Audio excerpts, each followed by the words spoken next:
Noong 1898, matapos ipasa ng Espanya ang Pilipinas sa Estados Unidos, nagbago ang direksyon ng elektripikasyon.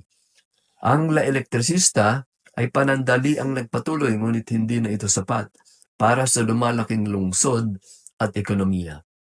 Sa panahon ng Amerikano, ang elektripikasyon ay pinamahalaan ng mga kolonyal na institusyon tulad ng Philippine Commission at Bureau of Public Works. Kasabay nito, pinayagan ang mga pribadong kumpanyang may government franchise na manguna sa power generation at distribution. Noong 1903, tinatag ang Manila Electric Railroad and Light Company o tinatawag na Meralco. Binili at inangkin ng Meralco ang La Electricista na siyang tuluyang nagtapos ng Spanish-era electric system. Pinakilala ng Meralco ang alternating current o AC na ginagawang standard ang 110 hanggang 120 volts para sa tahanan at gusali. Sa unang yugto ng American electrification, nagpatayo ang Meralco ng ilang steam-powered generating plants. Kabilang dito ang mga planta sa Quiapo, San Miguel at Malabon area na nagsusupply ng kuryente sa Maynila at Karatig lungsod. Ngunit habang tumatagal, ay tumaas ang demand, naging malinaw na ang steam plants ay mahal, mausok at limitado. Upang matugunan ang lumalaking pangangailangan, sinimulan ng Amerikano ang hydropower development. Ang Botocan Hydroelectric Plant, ang unang malaking hydropower plant na itinayo na nagmarka sa simula ng hydroelectric era sa Pilipinas.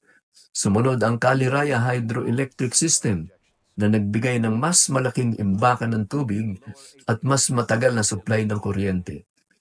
Sa ilalim ng Associated Power Companies, isang kaakibat ng Meralco, nabuo ang isang interconnected hydroelectric network sa Laguna.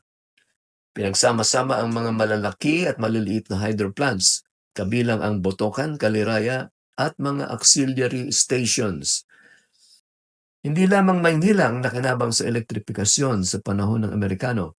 Unti-unting nagkaroon ng kuryente ang ilang piling lungsod. Sa Cebu, itinayo ang mga power plants upang suportahan ang daungan at kalakalan. Sa Iloilo, ginamit ang kuryente para sa ilaw ng lungsod at mga industriya ng asukal.